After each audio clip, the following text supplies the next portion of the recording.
बिस्मिल्लाहिर्रहमानिर्रहीम। अस्सलाम वालेकुम नाजरीन, मैं हूं जमशेद अंसारी। नाजरीन, अपनी कल की वीडियो में मैंने 4 वीडियो एविडेंस आप लोगों के सामने पेश किए और उसकी ज़रूरत इसलिए पेश आई कि मौलाना तारिक जमील साहब ने 2-3 रोज़ कबल अपने खिताब में जब ये बात कही कि पाकिस्तानी मीडिया और बाहर का मीडिया झूठ बोलता है, तो हामिद मीर ने एक मुहिम शुरू कर दी और हमारे लिए ज़ाहिर है आसानी कर दी कि हम झूठ बोलते हैं तो आप सबूत पेश करें। चूंकि ये उसूल खुद हामिद मीर साहब ने तय कर दिया है अब कि जो झूठा होने का इल्ज़ाम लगाए या कोई भी इल्ज़ाम लगाए या कोई भी खबर दे तो उसके सबूत पेश करना ज़रूरी है। तो इसलिए मैंने वो वीडियो क्लिप्स पेश करना आप लोगों की खिदमत में ज़रूरी समझा और ज़ाहिर है उन तफासील का इआदा दोबारा मैं नहीं कर सकता जो कल की वीडियो में थी। और नाजरीन, कल की वीडियो में कुछ ऑडियो और वीडियो क्वालिटी का थोड़ा सा मसला था, इसलिए मैंने उनके साथ ही वो जो डेट्स हैं प्रोग्राम्स के वो भी मेंशन कर दिए थे कि फ़लाँ डेट्स के वो प्रोग्राम है। 19 दिसंबर 2013 आई थिंक इस तरह और 15 फरवरी 2011 ये 2 प्रोग्राम्स थे, तो वो डेट भी मैंने मेंशन कर दी ताकि आप लोग भी क्रॉस चेक कर सकें। खैर, वो तो मैंने जो पेश करना था वो पेश कर लिया कि कैसे हामिद मीर साहब अपने मुनाफिकत अयां करते हैं। पहले एक मसले को ख़राब करते हैं और उसके बाद उस मसले को यू टर्न लेके उस मसले को पोलिटिसाइज करते हैं और यही झूठ होता है। तो नाज़रीन, आज भी 2-3 झूठ उनके अयां करने हैं।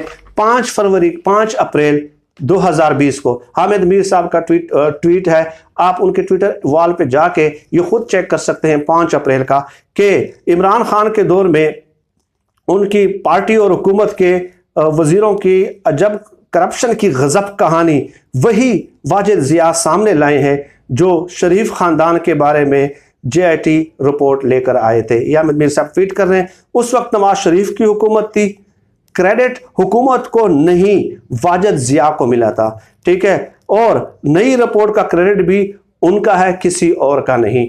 यानी अब ये देखें, वो कहते हैं कि झूठ बोलते हैं, आप सबूत पेश करें। तो एक सबसे बड़ा सबूत यही ट्वीट है कि हामिद मीर साहब कह रहे हैं कि चूंकि वाजिद ज़िया साहब ने JIT रिपोर्ट में करप्शन इंकशाफात किए थे या JIT रिपोर्ट पेश की थी शरीफ फैमिली के ख़िलाफ़, तो उस वक्त नवाज शरीफ की हुकूमत थी, तो नवाज शरीफ को क्रेडिट नहीं दिया गया, सब लोगों ने वाजिद ज़िया को हीरो बनाया। तो आज उसी वाजिद ज़िया ने जब तहकीकात की है PTI के वज़रा के ख़िलाफ़, तो आज भी इमरान खान का क्रेडिट नहीं है बल्कि क्रेडिट वाजिद ज़िया का है। अब इससे बड़ा झूठ क्या होता है नाज़रीन, उसकी तारीफ मैं आपको आगे चल के बताऊंगा। लेकिन इस ट्वीट में जो वाक़यात को हक़ाइक़ को मसह करने की कोशिश की गई है कि वो कैसे कि उस वक्त वाजिद ज़िया ने जो तहकीकात की थी वो नवाज शरीफ साहब ने वो JIT नहीं बनाई थी, न नवाज शरीफ साहब उस JIT रिपोर्ट की तहकीकात पे आमादा थे, ठीक है, वो उसके लिए राजी भी नहीं थे उस JIT के लिए, बल्कि वो तो जब JIT में जाते थे तो ऐसे बाहर ऐसे चेहरे उनके सुर्ख होते थे कि जैसे उनके ऊपर क़यामत सुग़रा बरपा हो। आप लोगों ने देखा था ना कि इसहाक डार हाथ हिलाते हुए JIT में जाते थे और जब बाहर आते थे तो वो उनके जो है ना वो माथे से पसीना जो एक चश्मे की तरह निकल रहा होता था। तो वो वाजिद ज़िया की जो JIT थी वो सुप्रीम कोर्ट ने तश्कील दी थी, इसलिए वो क्रेडिट नवाज शरीफ का नहीं बनता। बिल्कुल दुरुस्त बात है, क्योंकि नवाज शरीफ साहब वो कंस्टिट्यूट ही नहीं करना चाह रहे थे और वहां पे पेश होने के लिए भी वो राजी नहीं थे। लेकिन आज जो वाजिद ज़िया ने तहकीकात की है वो इंक्वायरी कमीशन बराह रास्त इमरान खान साहब के हुक्म पे बना है। इमरान खान साहब को रिपोर्ट पेश हुई है, इमरान खान साहब ने रिपोर्ट पब्लिक करने का हुक्म दिया है। तो आज जो वाजिद ज़िया की तहकीकात है उसका क्रेडिट इमरान खान साहब को मिलता है। ये 2-3 साल पहले की बात है, कैसे वाक़यात की तरतीब और हक़ाइक़ को मसख करने की कोशिश की गई है हामिद मीर साहब की तरफ से, और उन्हें यह लगता है कि शायद आज भी वो लोगों को बेवकूफ़ बना सकते हैं। तो झूठ यही होता है नाजरीन कि हक़ाइक़ को आप हक़ाइक़ की तरतीब को मसख कर दें, बदल दें, वाक़यात को तोड़ मरोड़ कर पेश करें, महज इसलिए कि आपने अपने वफ़ादारों को बचाना होता है और मौजूदा हुकूमत को क्रेडिट नहीं देना होता, उनके अच्छे काम की तहसीन नहीं करनी होती। तो ये झूठ है और ये सरीहतन झूठ है और झूठ की यही तारीफ है। अगर किसी को इस झूठ की तारीफ पे एतराज़ है तो वो मेरे साथ मुकालमा कर सकता है इस ट्वीट से ना। और इसके अलावा नाजरीन, आप लोग खुद जाके चेक कर सकते हैं। 18 फरवरी 2020 का कैपिटल टॉक प्रोग्राम है, 18 फरवरी 2020 का, उसके 11:44 सेकंड से लेके 12:45 तक आप वो हिस्सा देख सकते हैं 1 मिनट का। और उस प्रोग्राम का जो उन्वान होता है, टॉपिक होता है, सब्जेक्ट वो भी यही होता है कि जजेस की जासूसी, आइन की खिलाफ वर्जी। और उसमें हामिद मीर साहब ने इंतहाई महारत के साथ अपने जो स्किल्स हैं झूठ बोलने की, वो इस्तेमाल करते हुए कैसे हकायक को मसख किया कि जस्टिस काजी फाइज ईसा ने सुप्रीम कोर्ट में एक दरख्वास्त दायर की कि जी मेरे बैरून मुल्क मेरे अहले खाना की जो है ना वो सर्वेलेंस की जा रही है, जासूसी की जा रही है, निगरानी की जा रही है। ये सुप्रीम कोर्ट में जस्टिस काजी फाइज ईसा ने एक दरख्वास्त दायर की थी नाजरीन, ठीक है। और इस पर खबर भी फाइल की थी जो सुप्रीम कोर्ट के रिपोर्टर है हसनात मलक साहब ने, ठीक है। अब ये ज़ाहिर है जस्टिस काजी फाइज ईसा का राइट है कि वो कोई इल्ज़ाम लगाए, लेकिन उस इल्ज़ाम का सबूत दे, और वो सुप्रीम कोर्ट जाने और वो जाने, उसके साथ हमारा कोई लेना देना नहीं है। लेकिन इसी खबर को हामिद मीर साहब किस तरह ड्रामाई अंदाज में पेश करते हैं और उसको एक ट्विस्ट देते हैं और उसमें प्रोपेगेंडे का अंसर बड़े महारत के साथ शामिल करते हैं। और सामने जो मुस्तफ़ा नवाज खोकर साहब बैठे हुए थे, रियाज फतियाना थे और मोहसिन शाह नवाज रांझा थे। अब वो सवाल क्या पूछते हैं हामिद मीर साहब कि पाकिस्तान की तारीख में पहली बार जजेस की जासूसी की जा रही है और ये हुकूमत कर रही है, पाकिस्तान की तारीख में पहली बार, ठीक है। और ये गैर कानूनी काम है, ये नहीं करना चाहिए। अब ये हकायक को मसख करना है, वाकयात को मसख करना है, ठीक है। और उसका मतमा नजर ये था कि इमरान खान साहब पे मलबा डाल दिया जाए, हुकूमत पे मलबा डाल दी जाए। हकायक को मसख करना, वाकयात को मसख करना, यही झूठ होता है। झूठ कोई चलता फिरता कोई उसका कोई जिस्म नहीं होता कि वो चलता फिरता हुआ आपको नजर आ जाए।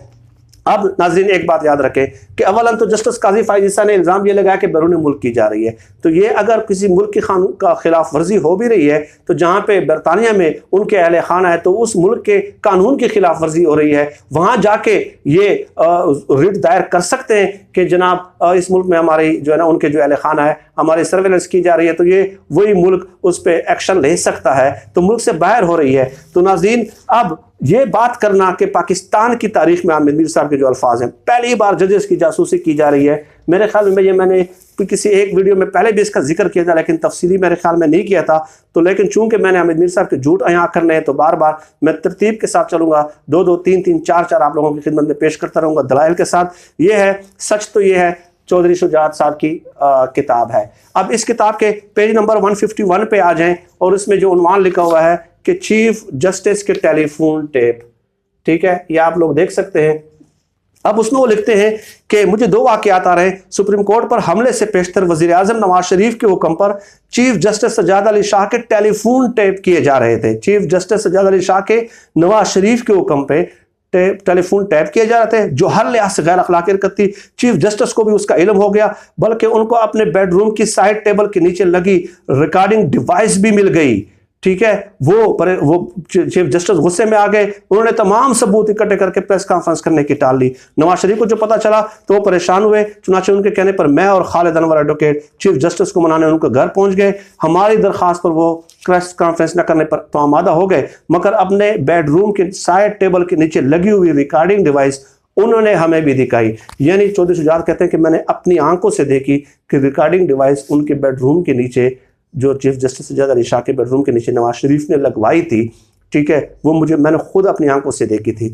तो ये मुल्क के अंदर उसके बेडरूम की जासूसी और निगरानी नवाज शरीफ साहब एक सुप्रीम कोर्ट के जज की करते रहे हैं, और आप लोगों को ये बता रहे हैं हामिद मीर साहब, आप लोगों को इंटेलेक्चुअली इस कदर करप्ट कर रहे हैं, सिर्फ अपने जो माजी के साहब का जो वफादार हिमायती जो आपके बॉस हैं उनके लिए सिर्फ उनके लिए, और रोज़ों के महीने में अभी आप ताइब नहीं होते अपने झूठ से। ये मैं सबूत आप लोगों के सामने पेश कर रहा हूँ नाज़रीन, मैं कोई झूठ तो नहीं बोल रहा। आपका ये कहना कि पहली बार पाकिस्तान की तारीख में हो रहा है, वो बाहर है भाई, ठीक है, और ये मुल्क के अंदर बेडरूम तक की निगरानी होती रही है, जासूसी होती रही है। आप चले उस वक्त आपके जहन में नहीं आया होगा, उसके बाद आपके जहन में होगा, ये बात तो मैं नहीं मानता। आपने अपने कई कॉलम्स में इस किताब का हवाला भी दिया है, ठीक है, तो मैं ये कैसे मान लूँ कि आपने ये किताब नहीं पढ़ी और ये चीज़ें आपने उन लोगों के साथ, और ये चीज़ें आपकी नज़रों के सामने नहीं। ये 2 बातें हो गई नाज़रीन। और तीसरी बात यह है कि उज़्मा बुखारी साहबा का माजी का एक क्लिप मुझे मिला है पंजाब असम्बली में, जब वो खिताब कर रही थी और वो ये सवाल पूछ रही थी कि हामिद मीर बताएं कि वो कवासाकी से कोटियों और जायदादों के मालिक कैसे बने। अंसार अब्बासी बताएं कि वो बॉटम लेवल से 10 साल पहले उनकी जायदाद की मालियत क्या थी और आज क्या है। ठीक है, यही सवाल जब हम पूछते हैं, और उसमें बुखारी साहब ने यह भी कहा कि आप किसके पैरोल पे हैं, किसके एजेंडे पे काम करते हैं, इसलिए तो आप कोटियों और जायदाद के मालिक हो गए हैं। ठीक है, और उसमें बुखारी साहब साथ ये भी कहती हैं कि हमारा एहतिसाब वो करे, हमसे करप्शन का वो हिसाब ले जिसके खुद अपने हाथ साफ हों, जो किसी के एजेंडे पे ना हो, जो किसी के पैरोल पे ना हो। नाजरीन, यही सवाल जब हम पूछते हैं तो चंद सीनियर सहाफ़ी उठ के हमें लेक्चर देना शुरू कर देते हैं कि जी आप लिफाफा का इल्ज़ाम लगाते हैं, लिफाफा का इल्ज़ाम लगाते हैं। भाई, उन सीनियर सहाफ़ियों को हारून रशीद साहब ने भी कल परसों के प्रोग्राम में ये बात की कि जी ये लिफाफा लिफाफा लिफाफा कहना शुरू कर देते हैं। तो हारून रशीद साहब की खिदमत में बसद खिदमत ये अर्ज़ है कि वो क्लिप आप भी सुन लें सर, कि ये इल्ज़ाम हम नहीं लगाते, हम ये एक मंतकी बात है, ये एक मंतकी बात है और इसको अकल तस्लीम नहीं करती कि एक शख्स 10, 15, 20 साल पहले जब सहाफ़त में आया हो, उन्होंने कौन सी ऐसी किताबें लिखी हैं, कौन से ऐसे नज़रियात दिए हैं, कौन से ऐसे तहकीकात की हैं, कौन सा ऐसा स्पेशलाइज्ड एरिया ऑफ इंटरेस्ट है कि वो अरबपति बन गए, करोड़ों मर्सिडीज के मालिक बन गए, करोड़ों की कोटियों के मालिक बन गए। तो यही सवाल, ये शुरुआत उस वक़्त से हुई थी। उस्मा बुखारी साहब की क्लिप जो है वो मैं डिस्क्रिप्शन में उसका वो दे दूंगा, लिंक दे दूंगा, क्योंकि उसकी वीडियो क्वालिटी चूंकि 8-10 साल पुराना है तो वो ज़रा दुरुस्त नहीं आ रही। मैं कोशिश करूंगा कि वीडियो के एंड पे वो क्लिप लगा लूं, लेकिन अगर वो नहीं लगा सका तो मैं अपने ट्वीट में और अपने जो डिस्क्रिप्शन है उसमें उसका लिंक दे दूंगा, आप वहां से चेक कर सकते हैं। नाजरीन, आज के लिए मेरे ख्याल में इतना ही काफ़ी है और इस मौजूद पर मजीद बात होती रहेगी। आप सब लोग अपना बहुत बहुत ख्याल रखिएगा और मुझे अपनी दुआओं में खुसूसी तौर पर याद रखिएगा। अल्लाह हम सब का आमीन नासिर हो। पाकिस्तान जिंदाबाद। अल्लाह हाफिज़।